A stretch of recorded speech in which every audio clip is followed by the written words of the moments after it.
अद्विक को blood cancer है। उसके माँ बाप उसके इलाज कराने में असमर्थ हैं। इन्हें आपकी एक छोटी सी मदद की जरूरत है। डिस्क्रिप्शन में दिए हुए लिंक पर जाएं और अद्विक की उम्मीद बने।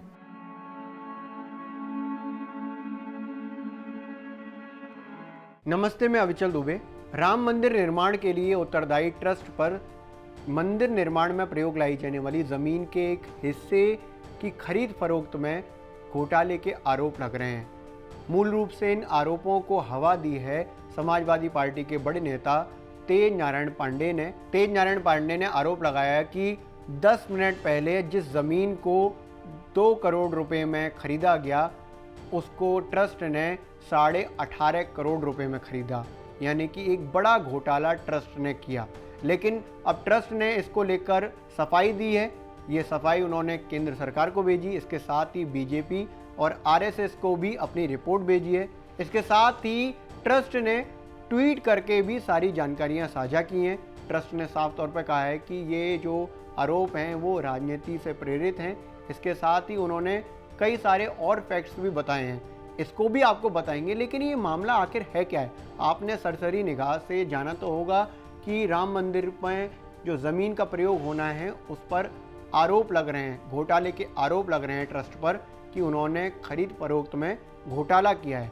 लेकिन आखिर मामला है क्या है? मैं आपको पॉइंट टू पॉइंट समझाऊंगा कि ये जो कहानी है 10 साल पुरानी है और इसमें कौन कौन सी ऐसी चीज़ें हैं जिसको लेकर आपको क्लैरिटी आ जाएगी। साथ ही कुछ ऐसे टर्म्स होंगे जैसे बैनामा है, टोकन मनी है, पेशगी है, रजिस्टर्ड एग्रीमेंट है, इसको लेकर भी मैं आपको साफ तौर पर समझा दूंगा, जिससे आपको क्लियर हो जाएगा आखिर ये ज़मीन का मामला है क्या है। दरअसल इस पूरे मामले में 3 पार्टियां हैं, कुसुम पाठक, बबलू पाठक, रवि तिवारी, सुल्तान अंसारी और श्री राम जन्मभूमि तीर्थ क्षेत्र ट्रस्ट। तो सबसे पहले 2011 में कुसुम पाठक, बबलू पाठक से ये जो ज़मीन है वो सुल्तान अंसारी और रवि तिवारी ने 2 करोड़ के एग्रीमेंट में अपने नाम कराई। ये रजिस्टर्ड एग्रीमेंट था लेकिन कोई रजिस्ट्री नहीं थी। ये वही ज़मीन है जिस पर विवाद हो रहा है, जिस पर घोटाले के आरोप लग रहे हैं। ज़मीन करीब 3 एकड़ है।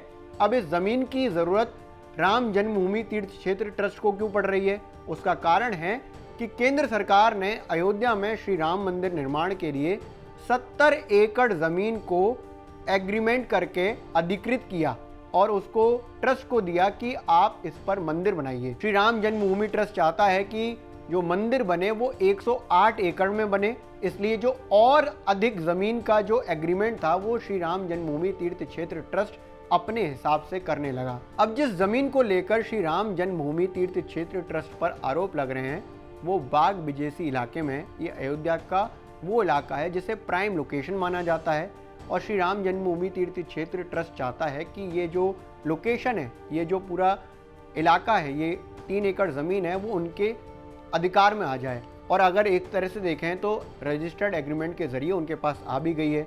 लेकिन 2011 में ये बबलू पाठक, कुसुम पाठक के पास थी, जिन्होंने सुल्तान अंसारी और रवि तिवारी के साथ एक एग्रीमेंट किया, 2 करोड़ रुपए का एग्रीमेंट, कि ये 2 करोड़ के एग्रीमेंट के साथ हम आपके नाम करेंगे। लेकिन उसका बैनामा नहीं कराया, यानी कि उसको मूल रूप से उनके नाम नहीं कराया, रजिस्टर्ड एग्रीमेंट करा दिया था। अब इसके बाद क्या हुआ? इसके बाद ये हुआ कि जो रजिस्टर्ड एग्रीमेंट की मियाद होती है वो 3 साल की होती है।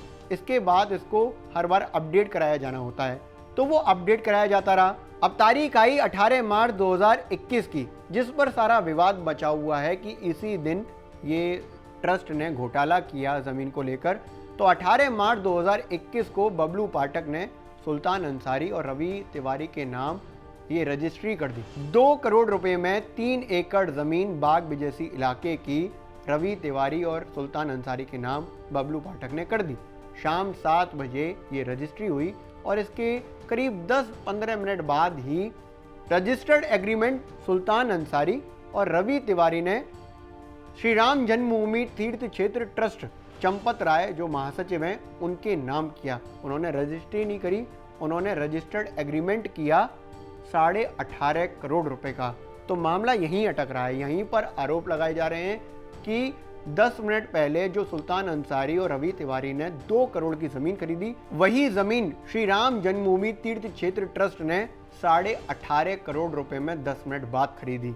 इसके अलावा एक इंपॉर्टेंट बात और है कि जो रजिस्टर्ड एग्रीमेंट 18.5 करोड़ रुपए का सुल्तान अंसारी और रवि तिवारी ने श्री राम जन्मभूमि तीर्थ क्षेत्र के नाम किया, उसकी पेशगी करीब 17 करोड़ रुपए उसी समय श्री राम जन्मभूमि तीर्थ क्षेत्र ट्रस्ट ने सुल्तान अंसारी के अकाउंट में ट्रांसफ़र कर दी। आरटीजीएस से ये पैसा दिया गया, तो ये क्लियर है कि जो पैसा है उसका भुगतान किया गया। इसके साथ ही एक इम्पॉर्टेंट बात यहाँ पर और है। इम्पॉर्टेंट बात ये है कि सुल्तान अंसारी जो हैं वो सपा के नेता हैं और सपा के जिस नेता ने तेज नारायण पांडे ने आरोप लगाए हैं इस घोटाले के, वो उनके काफ़ी करीबी हैं। बीते 10 सालों में उस जगह की कीमत तो बढ़ी है, लेकिन उस रजिस्टर्ड एग्रीमेंट में उस 2 करोड़ रुपए के ऊपर कोई भी पैसा नहीं बताया गया। इसी को लेकर पूरी तरह से आश्वस्त दिखा है श्री राम जन्मभूमि तीर्थ क्षेत्र ट्रस्ट, और उन्होंने जो अपनी रिपोर्ट सौंपी है केंद्र सरकार को, उसमें साफ तौर पर कहा है कि उन्होंने सारे फैक्ट्स बताए हैं।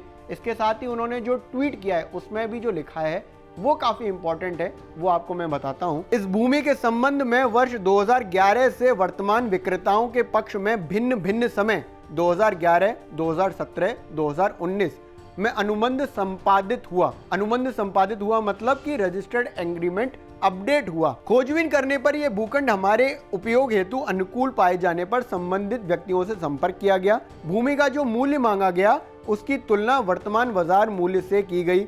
अंतिम देय राशि 1423 रुपये प्रति वर्ग फीट तय हुई, जो निकट क्षेत्र के वर्तमान बाजार मूल्य से बहुत कम है। यानी कि श्री राम जन्मभूमि तीर्थ क्षेत्र ट्रस्ट का साफ तौर पर कहना है कि अभी भी जो उन्होंने 18.5 करोड़ रुपया देकर ये जमीन खरीदी है 3 एकड़ की, वो भी सस्ते में खरीदी है, क्योंकि जो अभी की वर्तमान राशि है वो काफ़ी कम है। तो कुल जमा बात आपको ये समझ में आई होगी कि 2011 में जो ज़मीन बबलू पाठक कुसुम पाठक के नाम थी, उसका रजिस्टर्ड एग्रीमेंट सुल्तान अंसारी रवि तिवारी के नाम किया गया 2 करोड़ रुपए का, करीब 3 एकड़ की ज़मीन का, और उसको 3 बार उसकी मियाद ख़त्म होने पर, रजिस्टर्ड एग्रीमेंट की मियाद ख़त्म होने पर उसको अपडेट किया गया, और उसके बाद 2021 में 18 मार्च को उसकी रजिस्ट्री की गई 2 करोड़ रुपए की। जबकि जो बीते 10 सालों में कीमत बढ़ी है, जो राइज हुआ है, उसको उसमें शामिल नहीं किया गया। ट्रस्ट का ये भी कहना है कि जिस तरह के घोटाले के आरोप लगाए जा रहे हैं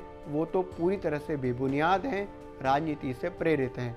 लेकिन अभी इस मामले में काफ़ी ज़्यादा हंगामा होना बाकी है, क्योंकि इसके जो किरदार हैं, जिस तरह की उनकी संलिप्तता हैं, चाहे वो सुल्तान अंसारी की सपा से संलिप्तताएँ हों, चाहे वो पुराने मामले में क्लैरिटी ना बरतना हो, ये सब चीज़ें अभी आगे चलकर और आपको नए रूप में दिख सकती हैं।